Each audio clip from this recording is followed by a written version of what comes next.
வணக்கம் நண்பர்களே. நீங்க பிஎட் படிச்சிட்டு இருக்கீங்கன்னா உங்க மெஷர்மெண்ட் அண்ட் இவாலுவேஷன் பேப்பர்ல இந்த கல்வி புள்ளியல், அதாவது எஜுகேஷனல் ஸ்டாட்டிஸ்டிக்ஸ் எவ்வளவு முக்கியம்னு உங்களுக்கு தெரியும். இது வெறும் நம்பர்ஸ பத்தினது மட்டும் இல்லைங்க. நம்ம மாணவர்களோட கற்றல் திறனை ஆழமா புரிஞ்சுக்கிறதுக்கு இது ஒரு சூப்பரான கருவி. சரி வாங்க, இது பத்தி விரிவாக பார்க்கலாம். ஒரு நிமிஷம் கற்பனை பண்ணி பாருங்க. நீங்க ஒரு டீச்சர். இப்போதான் ஒரு முழு கிளாஸுக்கும் பேப்பர் திருத்தி முடிச்சிருக்கீங்க. உங்க கையில இப்போ என்ன இருக்கு? வெறும் மார்க்குகளோட ஒரு பெரிய லிஸ்ட்.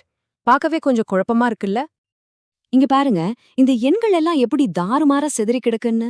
94, அப்புறம் 70, 80 இப்படி ஒட்டுமொத்தமா பார்க்கும்போது இந்த கிளாஸ்ல யார் நல்லா படிச்சிருக்காங்க, யார் பின்தங்கி இருக்காங்கன்னு ஒரு தெளிவான முடிவுக்கு வர முடியுதா?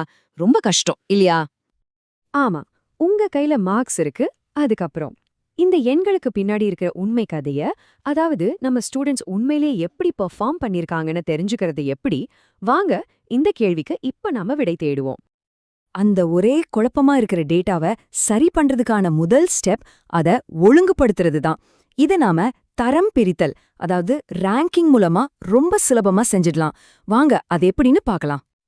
தரம் பிரித்தல், அதாவது ரேங்கிங், இதுதான் ஒரு செட் ஆஃப் ஸ்கோர்ஸை அனலைஸ் பண்றதுக்கான முதல் மற்றும் எளிமையான வழி. யார் ஃபர்ஸ்ட், யார் லாஸ்ட், யார் நடுவுல இருக்காங்கன்னு ஒரே நிமிஷத்துல நம்மால தெரிஞ்சுக்க முடியும். இப்ப இந்த அட்டவணைய பாருங்க. முன்னாடி தாறுமாறா இருந்த அதே மார்க்ஸ் தான், ஆனா இப்போ இறங்கு வரிசையில அழகா அடுக்கி இருக்கு. எவ்ளோ தெளிவா இருக்கு பாத்தீங்களா? ஆனா இங்க ஒரு சின்ன சிக்கல் வருது. 85, 70, 62ன்னு ஒரே மார்க்க நிறைய பேர் வாங்கியிருக்காங்க. இவங்களுக்கு எப்படி ரேங்க் கொடுக்கறது? இது ரொம்ப ரொம்ப முக்கியமான ஒரு கேள்வி.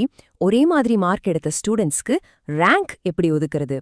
இதுக்குன்னு ஒரு புள்ளி விவர முறை இருக்கு. வாங்க அதை பார்க்கலாம். இந்த ஸ்லைட்ல இருக்கிற ஸ்டெப்ஸ கவனிங்க. இது உங்க பிஎட் எக்ஸாம்ல அடிக்கடி கேட்கிற ஒரு கேள்வி. ரொம்ப சிம்பிள். உதாரணத்துக்கு 5வது 6வது இடத்துல 2 பேர் ஒரே மார்க் வாங்கியிருக்காங்கன்னு வச்சுப்போம். அந்த 2 ரேங்கையும் கூட்டுங்க. 5 + 6 11. இப்போ அத 2ஆல வகுங்க. கிடைக்கிறது 5.5. அந்த 5.5 தான் 2 பேருக்குமான ரேங்க். இதுதான் நியாயமான முறையும் கூட. ஓகே, இப்போ தனித்தனி ரேங்க்ல இருந்து அடுத்த கட்டத்துக்கு போவோம். நம்ம ஸ்டூடெண்ட்ஸ் ஒரு குழுவா எப்படி பெர்ஃபார்ம் பண்ணிருக்காங்கன்னு பார்க்கலாம். இதுல இருக்கிற பேட்டர்ன்ஸை கண்டுபிடிக்க நிகழ்வெண் பரம்பல், அதாவது ஃப்ரீக்வன்சி டிஸ்ட்ரிபியூஷன் நமக்கு ரொம்பவே உதவும். இதுல 2 வகை இருக்கு. ஒன்னு எளிய நெகிழ்வெண் பரம்பல். இது ஒவ்வொரு மார்க்கும் எத்தனை தடவை வந்திருக்குன்னு தனித்தனியா காட்டும். ஆனா ஸ்டூடெண்ட்ஸ் நிறைய பேர் இருந்தா இப்படி தனித்தனியா பார்க்கறது கஷ்டம். அப்போதான் நமக்கு கூட்ட நிகழ்வெண் பரம்பல் கை கொடுக்கும். இது 40, 44, 45, 49ன்னு மார்க்ஸ சின்ன சின்ன குரூப்பா பிரிச்சிடும். இதனால கிளாஸ்ல பெரும்பாலான ஸ்டூடெண்ட்ஸ் எந்த மார்க் ரேஞ்சுக்குள்ள இருக்காங்கன்னு நாம ஈஸியா புரிஞ்சுக்கலாம். இந்த டேபிள பாருங்க. இதுதான் ஒரு கூட்ட நிகழ்வெண் பரம்பரை. ஒவ்வொரு கிளாஸ் இன்டர்வல்லையும் எத்தனை ஸ்டூடெண்ட்ஸ் இருக்காங்கன்னு டேலி மார்க்ஸ் மூலமாவும் ஃப்ரீக்வன்சி மூலமாவும் தெளிவா காட்டுது. இப்போ பாத்தீங்களா, பெரும்பாலான மாணவர்கள் எந்த மார்க் ரேஞ்ச்குள்ள வராங்கன்னு நமக்கு நல்லாவே தெரியுது. எண்களை பாக்குறத விட ஒரு படமா பாக்குறப்போ நமக்கு இன்னும் நல்லா புரியும்.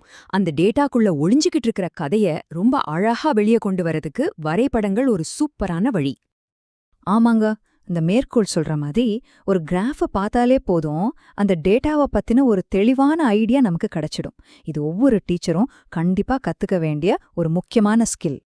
ஹிஸ்டோகிராம், இது கல்வி மதிப்பீட்ல ரொம்பவே பரவலா பயன்படுத்தப்படுற ஒரு வரைபடம்.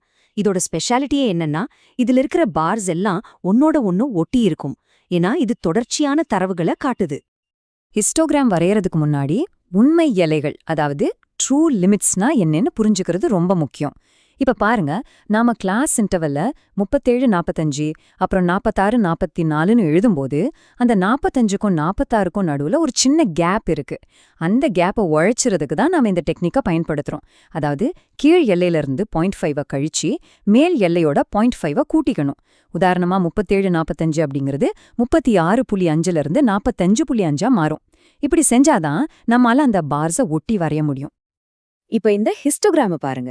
இது எவ்ளோ அழகா கிளாஸோட பெர்ஃபார்மன்ஸ ஒரே படத்துல காட்டுது. எந்த மார்க் ரேஞ்ச்ல அதிகமான ஸ்டூடெண்ட்ஸ் இருக்காங்க, மார்க்ஸ் எப்படி பரவி இருக்குன்னு எல்லாத்தையும் ஒட்ட பார்வையில நம்மளால தெரிஞ்சுக்க முடியுது. டீச்சர்ஸ் பயன்படுத்துற இன்னொரு முக்கியமான வரைபடம் தான் இந்த நிகழ்வெண் பல்கோணி. இது உண்மை எல்லைக்கு பதிலா ஒவ்வொரு வகுப்பு இடைவெளியோட நடுப்புள்ளியையும் அதாவது மிட் பாயிண்ட்டையும் இணைச்சு வரையப்படுற ஒரு லைன் கிராஃப். இது மார்க்ஸ் பரவியிருக்கிற விதத்தோட வடிவத்தை இன்னும் தெளிவா நமக்கு காட்டும். சரி, நம்ம இவ்ளோ நேரம் பார்த்த இந்த ஸ்டாட்டிஸ்டிக்ஸ் டெக்னிக்ஸ் எல்லாம் எதுக்கு? ஒரு டீச்சரோட வேலையில இது எப்படி ஒரு முக்கியமான கருவியா இருக்குன்னு இப்ப பார்க்கலாம். பாருங்க, முக்கியமான விஷயம் என்னன்னா, இது வெறும் எக்ஸாம்காக படிக்கிற தியரி இல்லைங்க. இது ஒரு டீச்சரோட பிராக்டிக்கல் டூல். ஸ்டூடெண்ட்ஸை சரியா மதிப்பீடு பண்ண, யாருக்கு உதவி தேவைன்னு கண்டுபிடிக்க, நம்ம டீச்சிங்கை நாமளே இம்ப்ரூவ் பண்ணிக்க, பேரண்ட்ஸ் கிட்ட தெளிவா விளக்க, கடைசியா உங்க பிஎட் எக்ஸாம்ல நல்லா ஸ்கோர் பண்ண, இது எல்லாத்துக்குமே இந்த திறன்கள் உங்களுக்கு நிச்சயமா உதவும். கடைசியா இந்த ஒரு கேள்வியோட இந்த விளக்கத்தை முடிச்சுக்கலாம். ஒரு நிமிஷம் யோசிச்சு பாருங்க. இந்த டேட்டா எல்லாம் ரொம்ப முக்கியம்தான். ஆனா இந்த மதிப்பெண்கள் மட்டுமே ஒரு மாணவரோட முழு திறனையும் சொல்லிட முடியுமா? இந்த எண்களுக்கு பின்னாடியும் ஒரு மாணவர் இருக்கார் இல்லையா? அதை நாம எப்பவும் மறக்கக்கூடாது.